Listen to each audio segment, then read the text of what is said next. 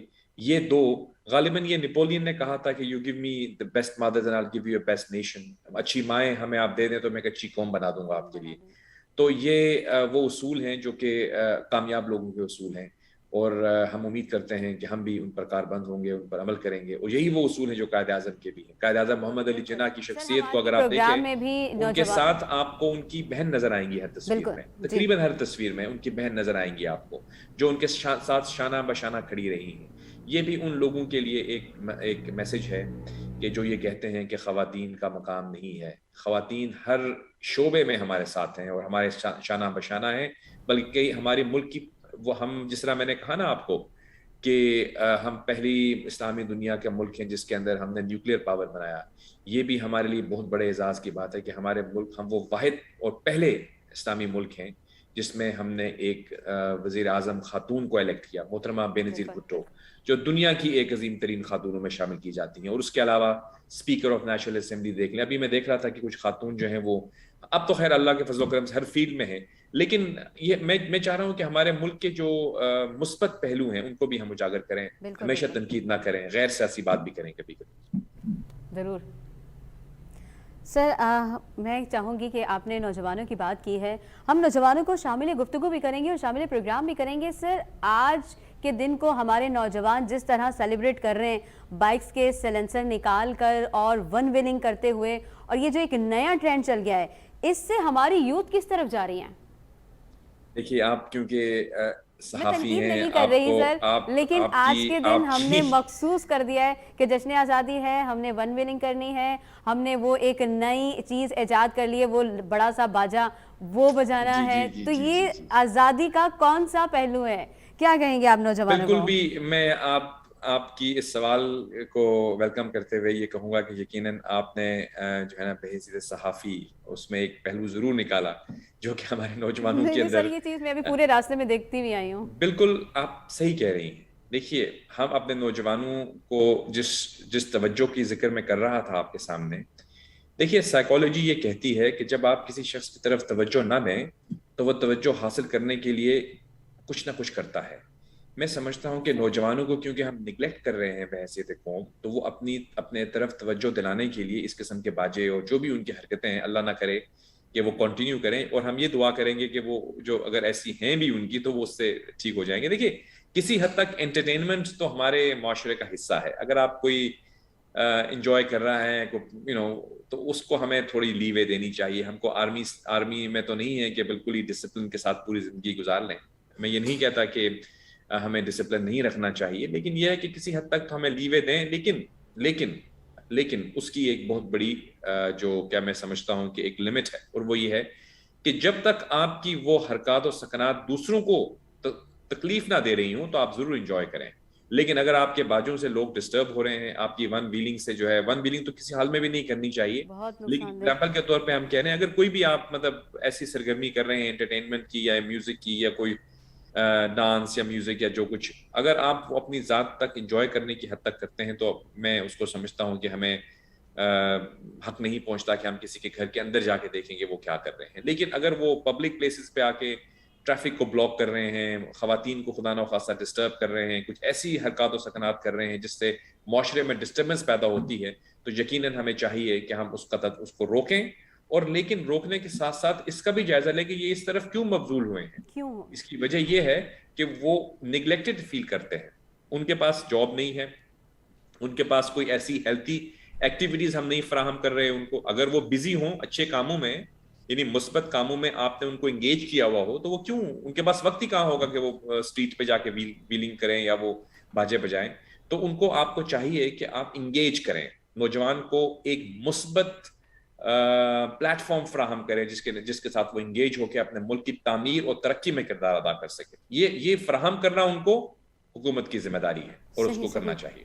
جی سر، بڑا اچھا آپ نے پوائنٹ دیا ہے کہ اگر ہم یوتھ کو اسی طرح نظر انداز کرتے رہیں گے تو وہ نیگیٹو چیزوں کو زیادہ جلدی اپنائیں گے. سر میں چاہوں گی کہ ہم نے حکومت پر اور بہت ساری جو سیاسی جماعتیں ہیں ان پر اور عوام پر، آئین پر، قانون پر بات کی ہے، لیکن اب اگر عام عوام کو یہ پیغام دینا ہو کہ قائد کے خواب کو پورا کرنا ہے، بزرگوں نے جو قربانیاں دی ہیں ان کا اجر اب دینا ہے، تو ہمیں ان خوابوں کی تکمیل کے لیے اپنا حصہ کیسے ادا کرنا ہے؟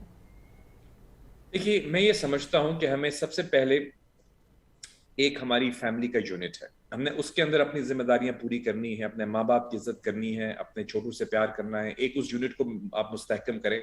اس کے بعد اپنے محلے کی سطح پر آپ اپنا کردار ادا کریں، ٹھیک ہے، اور اپنے معاشرے کو ایسا بنانے میں کردار ادا کریں کہ جو ایک مثبت شہری کا کردار ہوتا ہے. جب ہم یہ سب لوگ یہ مل کے کرنا شروع کریں گے تو پھر جس طرح سے گھر سے ایک محلے سے شہر سے ملک کے اندر یہ چیزیں پھیلیں گی تو وہی اصول جو کہ قائد اعظم نے ہمیں دیے ہیں ان پر ہی ہم عمل کر کے اس کو ممکن بنا سکتے ہیں. لیکن یہ ذمہ داری صرف اور صرف عوام پہ ڈال دینا یہ غیر مناسب ہوگا. میں نے آپ سے پہلے بھی کہا کہ یہ ایک پارٹنرشپ ہے جو کہ عوام اور حکومت کے درمیان ہے. عوام حکومت کے درمیان ایک شرکت داری، ایک شریک ہم آپس میں شریک ہیں اس کلیکٹیو جرنی کے اندر جو سفر ہم کر رہے ہیں قائد اعظم کا پاکستان کے خواب کو پورا کرنے میں. یعنی ہم کسی حد تک اس میں کامیاب ہیں لیکن ابھی بہت سا سفر جو ہے وہ باقی ہے. تو یہ تبھی ممکن ہے جب ہم ایک دوسرے کے ساتھ انگیج کریں گے. ہم اگر خدا نخواستہ کسی کے ساتھ اختلاف رکھتے ہیں سیاسی طور پر تو ہم اس کو اپنا مخالف سمجھیں لیکن اپنا دشمن نہ سمجھیں. انفارچونیٹلی ہم اپنے سیاسی مخالف کو اپنا دشمن سمجھ بیٹھے ہیں. جو ہم سے اگری نہیں کرتا ہم اس کے ساتھ تشدد سے اس کی بات کو اس کے موقف کو تبدیل کرنے کی کوشش کرنے میں بزی ہیں. ایسا نہیں ہونا چاہیے. منطق کے ذریعے، ریزن کے ذریعے، ڈسکشن کے ذریعے آپ جو ہے اپنے معاملات کو حل کرنے کی کوشش کریں. اور وہی اصول ہیں جو کہ ہمارے دین نے ہمیں بتائے ہیں، ہمارے قانون نے ہمیں بتائے ہیں، اور قائد اعظم کے اصول، زرعی اصول جو ہیں ان پر عمل کرنا ہم سب کا فرض ہے، چاہے وہ اپنے گھر کی سطح پر ہو، محلے کی سطح پر ہو یا پھر ملک کی سطح پر ہو. اگر ہم اس پر عمل کریں گے تو یقیناً ہم ایک کنٹریبیوٹ کر پائیں گے اور جو ایک جرنی ہے، ایک سفر ہے، اس کی طرف ایک قدم تو بڑھے گا ہمارا. پھر انشاءاللہ اللہ تعالی ہمارے راستے آسان فرمائے. انشاءاللہ. بہت شکریہ جاوید ملک صاحب، آپ نے اپنے قیمتی وقت میں سے آج ہمیں وقت دیا. انشاءاللہ کل دوبارہ حاضر ہوں گے ایک نئے موضوع کے ساتھ، اور آج کے پروگرام کا اختتام اس دعا کے ساتھ کریں گے کہ خدا کرے کہ میرے عرض پاک پر اترے وہ فصل گل جسے اندیشہ زوال نہ ہو. یہاں جو پھول کھلے وہ کھلا رہے صدیوں، یہاں خزاں کو بھی گزرنے کی مجال نہ ہو. یہاں جو سبزہ اگے وہ ہمیشہ سبز رہے، اور ایسا سبز کہ جس کی کوئی مثال نہ ہو. اور خدا کرے کہ میرے ایک بھی ہم وطن کے لیے حیات جرم نہ ہو، زندگی وبال نہ ہو. اجازت دیجیے اپنی میزبان شہزادی کمل کو. کل دوبارہ ملاقات ہوگی آپ سے، تب تک کے لیے اللہ حافظ.